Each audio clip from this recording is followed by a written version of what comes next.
Tired of marketing feeling like an uphill battle full of algorithms, ads, and empty numbers? You're in the right place. I'm Larissa Wurstiak, founder of Joy Joya, a woman-run marketing agency that helps jewelry brands thrive through compelling stories and authentic connections. For more than 8 years, I've been elevating jewelry businesses of all sizes by focusing on heartfelt narratives and strategic content. Think of this podcast as your weekly marketing huddle. Whether you're sipping a latte or tackling your to-do list, I'm here to guide you. Let's toss aside the one-size-fits-all playbook and create a marketing strategy as unique as your brand. You bring the vision and I'll help you shine in a sea of sparkle. Welcome to episode 318 and Happy New Year. This is the first episode of 2025. And in this introduction to the new year, I want to discuss a pressing topic: how social media, especially Instagram, will play a role in jewelry marketing this year. If you haven't heard, Meta recently announced that it's going to fill Facebook and Instagram with AI-generated bots. They actually said they expect these AI bots to exist on their platforms kind of in the same way that accounts do. They'll have bios and profile pictures and be able to even generate and share content powered by AI on the platforms. It's kind of crazy, right? Meta thinks that this is going to offer new ways for users to engage and interact on both platforms.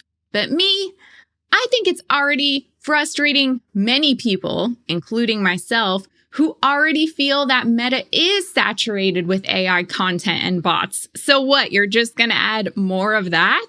I really like how tech writer Jason Koebler puts it. He says, Facebook is the zombie internet, where a mix of bots, humans, and accounts that were once humans but aren't anymore interact to form a disastrous website where there's little social connection at all. And you probably are thinking, well, the same thing can kind of be said about Instagram today too. I promise this isn't a doom and gloom episode, everyone.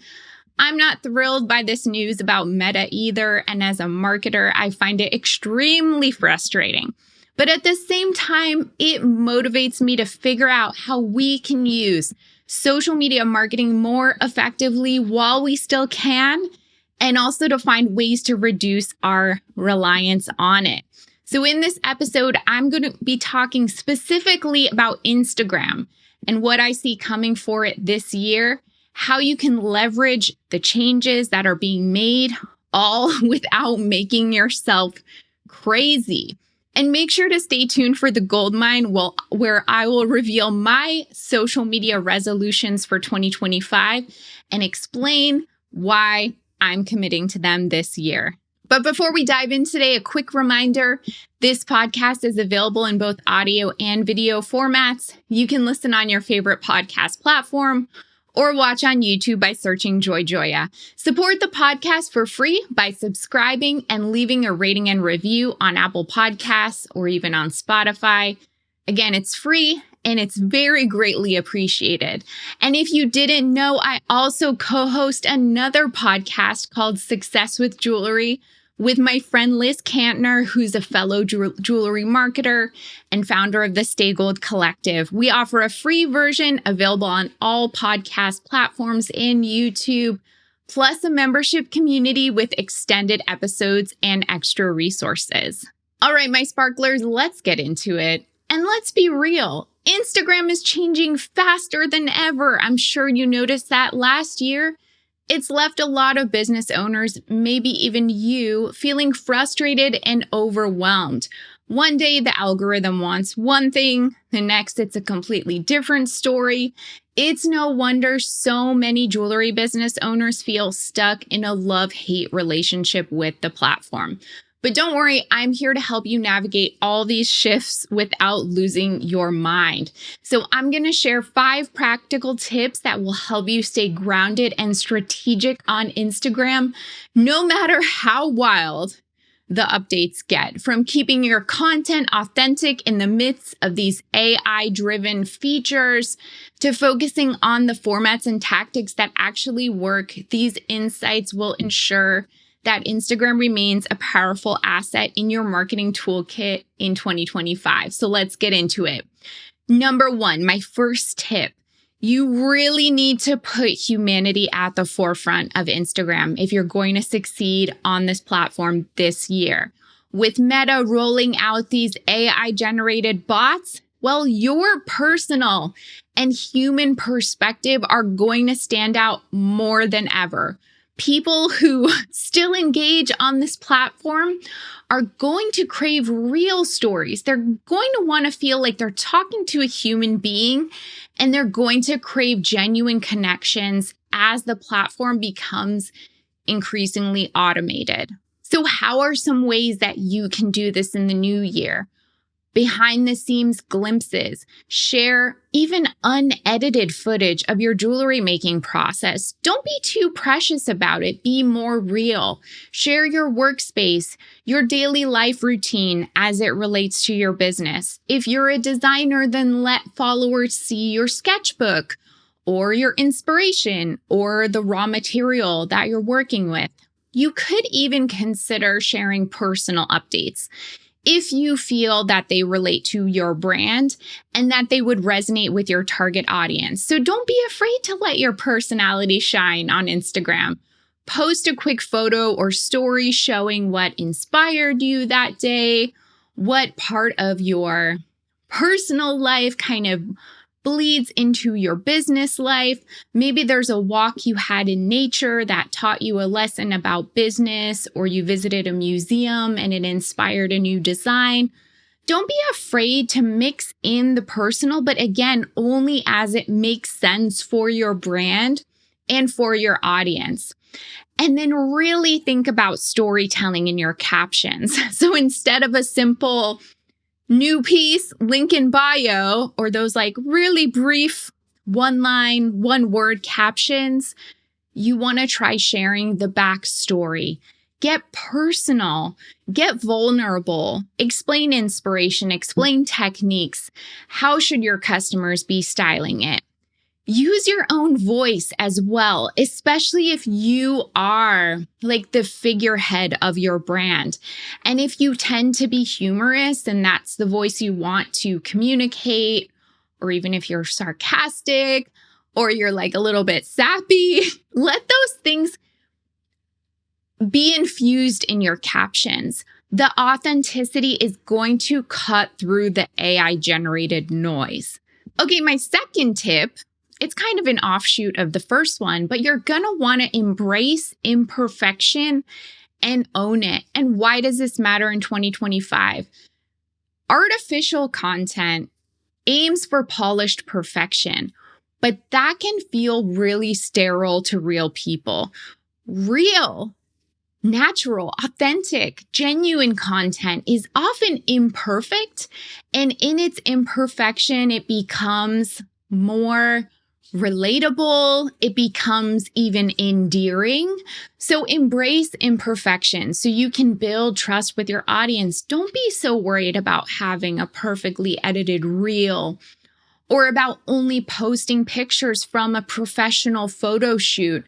You can show your work in progress. So post photos or short videos where you even make mistakes and describe how you solve and overcome those mistakes. And that humanizes your brand.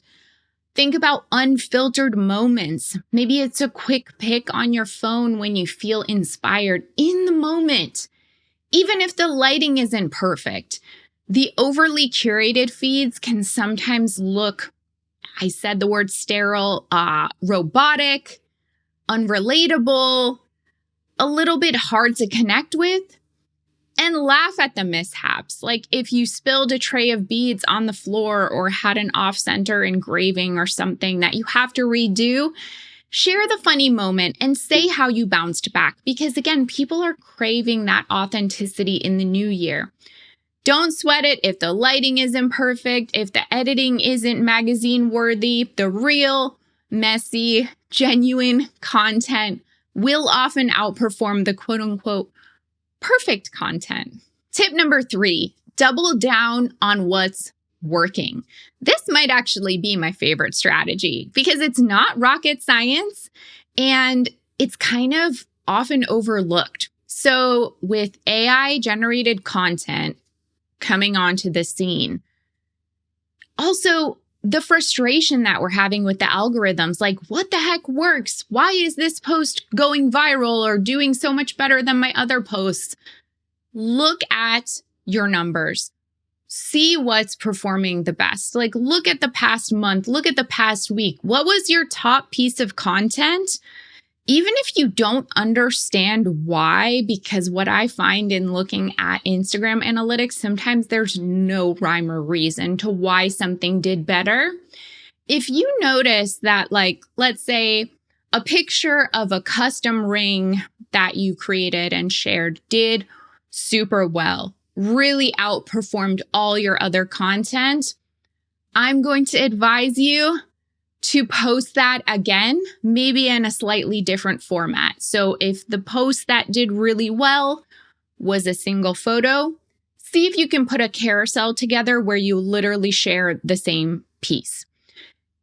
And oftentimes it will do well again. So you want to lean into what's already working. That means checking your insights weekly, bi-weekly, monthly, looking at the posts that are getting the most shares, the most comments, the most saves, and those metrics will reveal true engagement. Again, if a certain piece got lots of love a few weeks ago, maybe you even reshared the same exact post as a story or with a slight tweak. Or maybe you share a different picture or video of the same piece of jewelry. Don't worry if people have seen it once. They loved it before. They will likely love it again. And repetition will only reinforce your brand. And run like mini experiments too. So again, test the one product that seems to be getting a lot of attention and try those different formats. Maybe it's a new reel that you've never done before.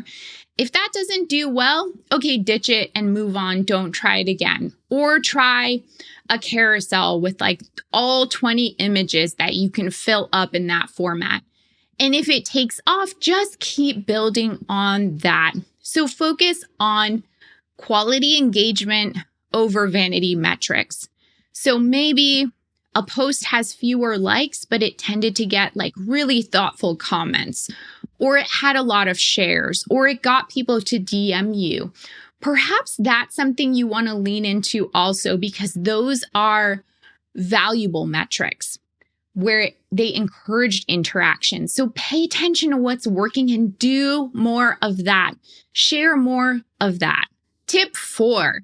Choose formats that suit your strengths. Everyone says you got to be doing reels, but if reels aren't your thing and they aren't resonating with your audience, they stress you out, don't force it. I think social media should play to your strengths and not drain you and make you hate the platform. So, as I said, it's good to experiment. It's good to try all the formats, the images, the carousels, the stories, the reels, even live. See what you like, because maybe there's like an aspect of reels that you enjoy and you don't like another aspect that's quote unquote trending. So take the things that you like about each format and lean into them. Don't chase trends blindly. So again, if the viral audio thing doesn't fit your brand vibe, you can skip that. And you can still gain traction with thoughtful product shots or behind the scenes stories. Carousels, I have really seen get some great engagement on Instagram. For some brands that we work with, sometimes even more so than reels. So now that you can share 20 images or videos in a carousel, lean into that if it makes you feel comfortable and you have the assets to make a carousel really stand out. Those can also help you build out really long, thoughtful, story-driven captions because you're talking about a lot of images or videos at once. Revisit your comfort zone from time to time. If you find reels exhausting, as I said, focus on the things you like. If you love short videos, but you hate being on camera, do an overhead shot of your jewelry with a voiceover or no voiceover.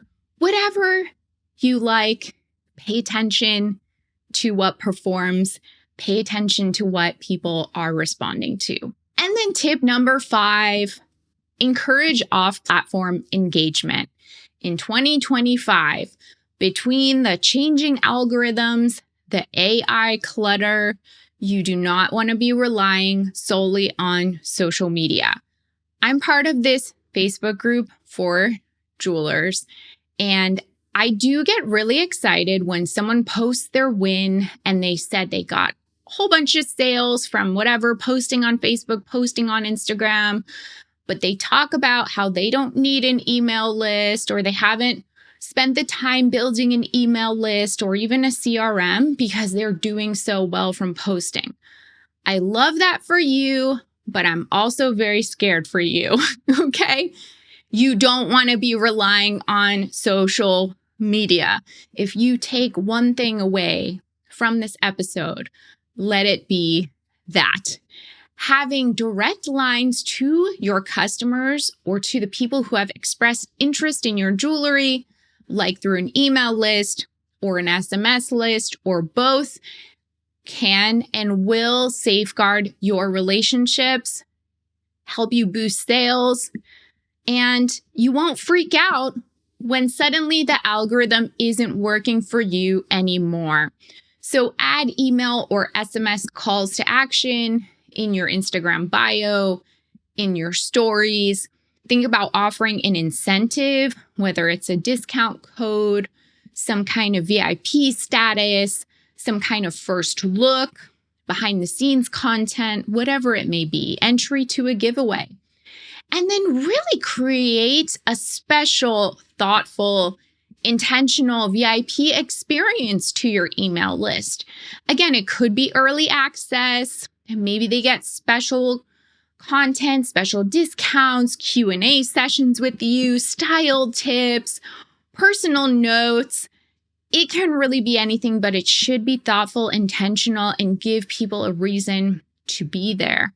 And then leverage stories to convert. So when you show a new piece on Instagram, follow it up with a swipe up to join my list, link in bio to get updates so that people who have expressed interest in that piece of jewelry can continue to follow you, find out how they can buy it, perhaps even get hooked into a discount if that's something that you offer. And once people sign up, make sure you're nurturing that relationship.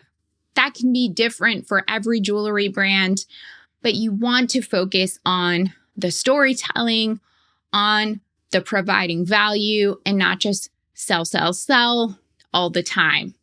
So what do you think? I'd love to hear how you're planning to approach Instagram in the new year.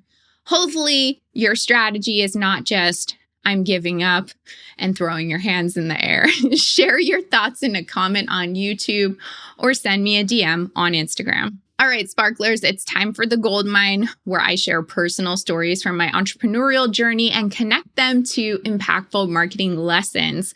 This week, I want to discuss my social media marketing resolutions for 2025. I sat down to do all my reflection and my goal setting earlier this week.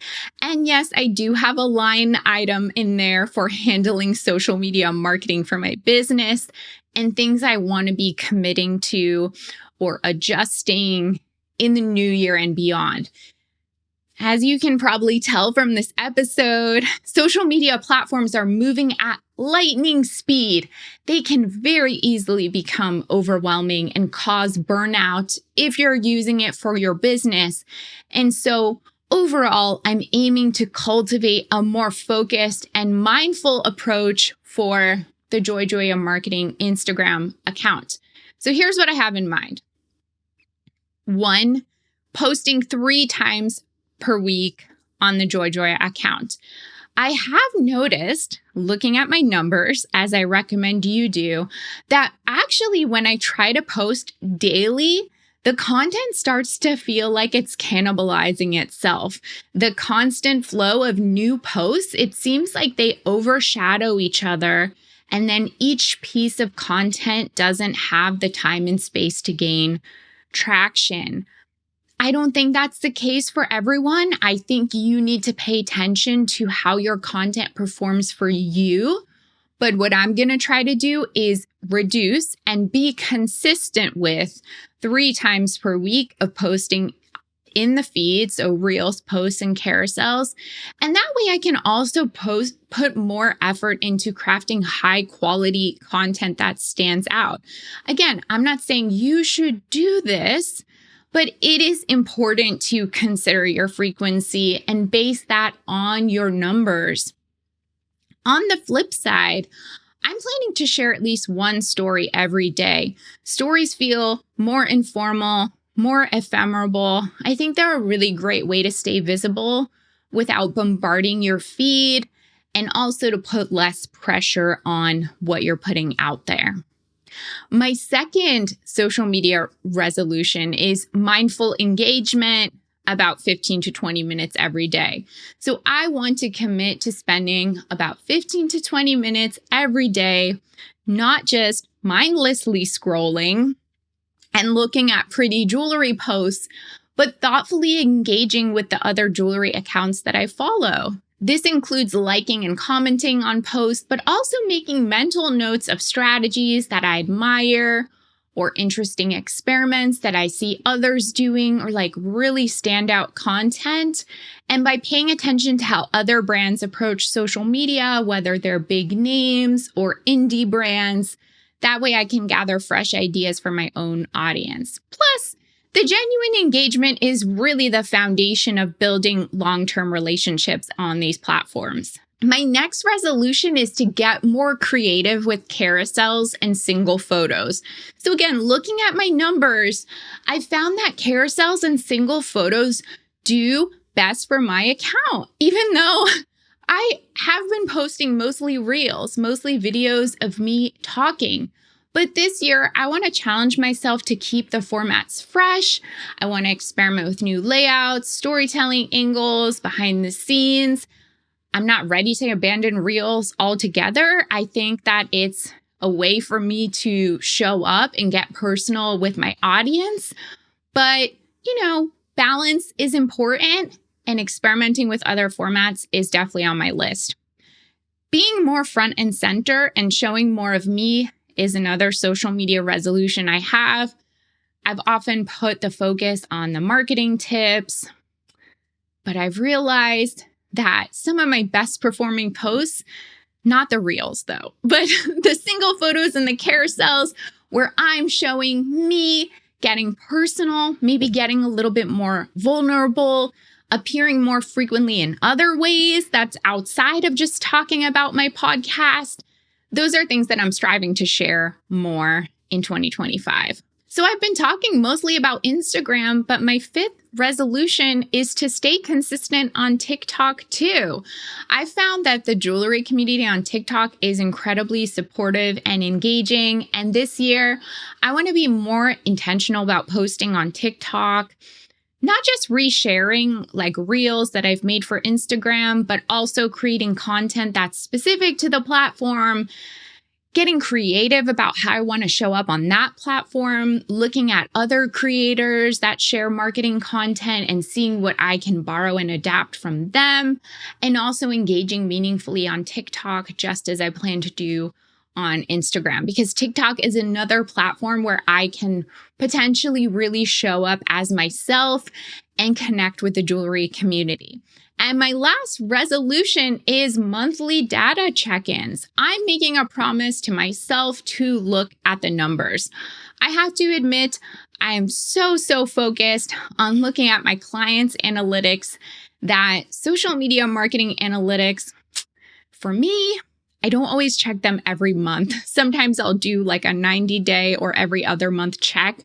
But I really need to know what's going on, because otherwise I think I'm wasting my time by not leaning into and doubling down on the things that work, as I advised to you earlier in this episode. So by carefully monitoring performance and making small adjustments, then the idea is I can be more strategic and less stressed. The data is there to guide me, and I want to use it effectively.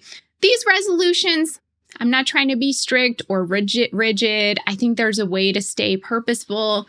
And I know the social media landscape is going to evolve this year. So who knows if these resolutions will even make sense 6 months from now, 12 months from now. But I really hope that my game plan inspires you to also consider how you can streamline your own social media efforts in 2025. Let me know. And that's it for today. If you want to reach out, you can always email me, Larissa. That's LARYSSA @joyjoya.com. If you love this podcast, please share it with a friend who'd appreciate it.